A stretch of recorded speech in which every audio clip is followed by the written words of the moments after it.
We're going to be joined by a friend of mine, John Fitzgerald, who's written a book called The Watergate Amendment. First, John, welcome, and happy to have you back. Thank you, Bob.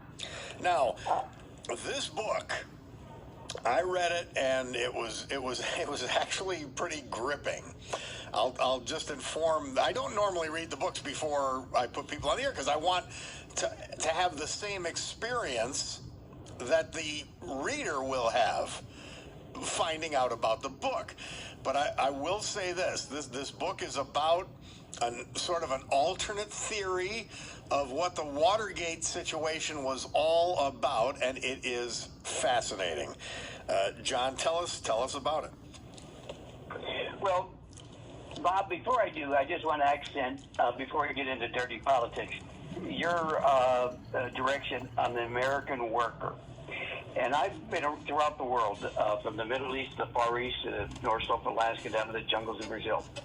And the thing about the American worker is this country is so great, so wonderful to be in, because the American worker enjoys doing a job well. And they're concerned about their customers and doing the job well. And God forbid we lose that. God forbid we lose that. That's why I'm doing this. You got it on the head. That's why I'm doing this. Those of you who go out there and do your job every day to make everybody else's life easier, they need to be honored, and it needs to be continued. Absolutely. Now, when we get into the dirty politics, is that in the Watergate, is that what people don't understand,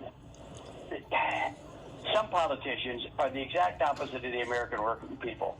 The guy who's driving the truck, who's trying to make the delivery on time, being courteous to other drivers and the like, he's doing his job well. Some politicians are conniving liars, and they don't want what's good for the country or for other people. They want what is good for themselves.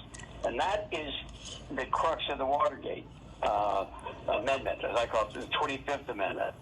It was designed to manipulate the presidency.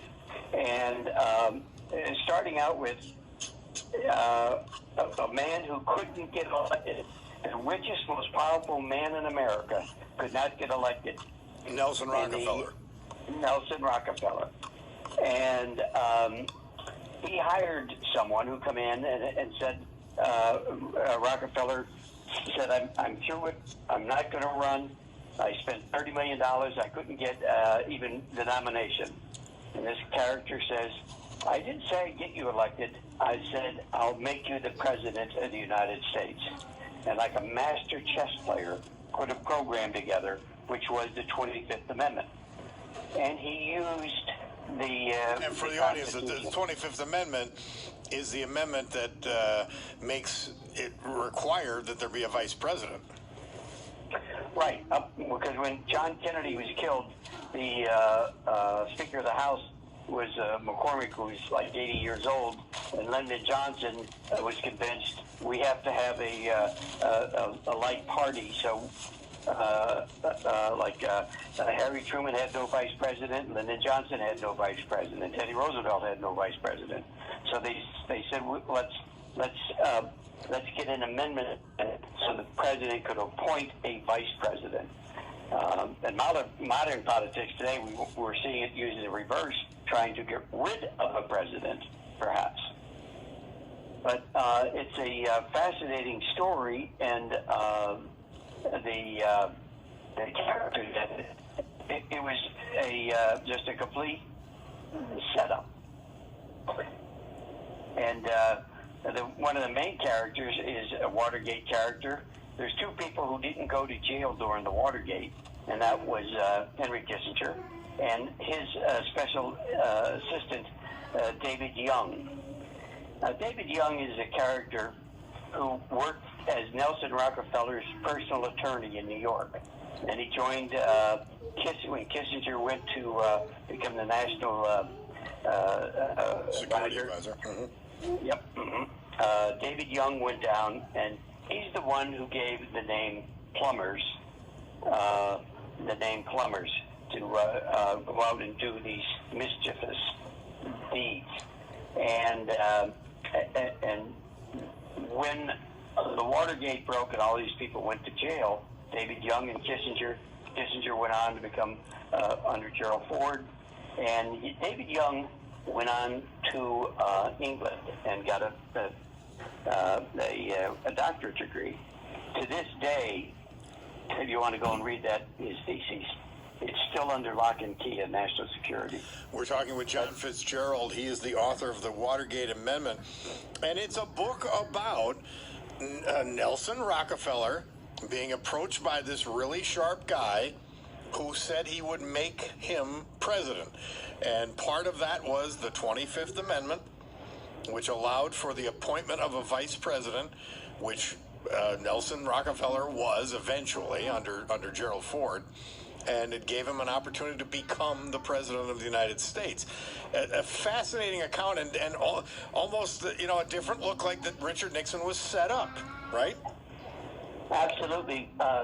When Nixon was chosen, because he was a washed-up has-been, and in California, when he lost his governor race, he said, you won't have Nixon to kick around anymore. So Nixon moved to New York City and lived in the Rockefeller Center, and was chosen by Rockefeller, and along with Spiro Agnew, who was chosen, and and another one who was chosen was George Wallace, because Nelson Rockefeller's brother was the governor of Arkansas, and a Republican in the South, and convinced George Wallace to run, which took away the election from Herbert Hoover that allowed Nixon to become president. And now Nixon's chess game, or not Nixon's, but Rockefeller's chess game was in action. It's a fascinating alternate conspiracy. If you like conspiracy theories and conspiracy books, you will love the Watergate Amendment by John Fitzgerald. John, thank you so much for being with us, and let's obviously keep in touch. I hope you keep writing more books. I've read your two, and I love them. This and Dirty Minds. And they are available on Amazon. How do people get these books?